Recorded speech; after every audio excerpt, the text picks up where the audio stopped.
güzelsen bak bu dünyada. Senin gülüşün ışık saçanda. Her anımda seninle dolur ürek. Sensiz geçmir zaman, getmir izin burada.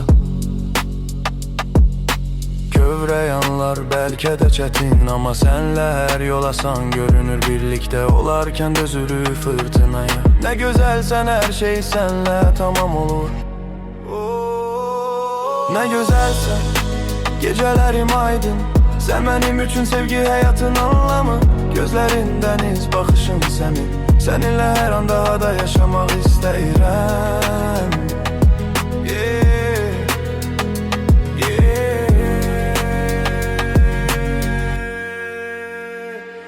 Ne güzelsin, dünya senle geçen. Ruhumda sevda, yüreğimde senin adın. Ne güzelsen, hayatın mənası. Senle tamamlanır her güzel anım. Küleğin yumşak nefesinde var. Sanki dünya seni yoklamağa. Yorgun yüreğimde bir yola. Ne güzelsen, sanki hayat.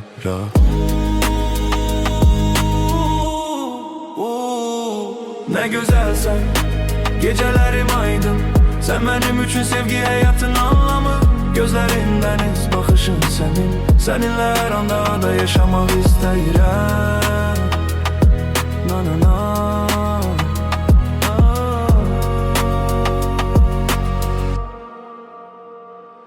Ne güzelsen, bahar seheri kimi.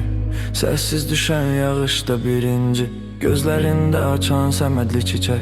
Ruhumu isidən incə bir nəsə. Hər baxışın mənə dağlar açdırır. Sensiz dünya boş susuz çaydır. Təkcə mövcudluğum bir möcüzə. Nə gözəlsən, səninlə işıq gözəl.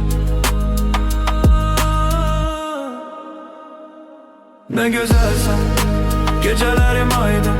Sen benim için sevgi, hayatın anlamı. Gözlerin deniz, bakışın senin. Seninle her an daha da yaşamak isterim.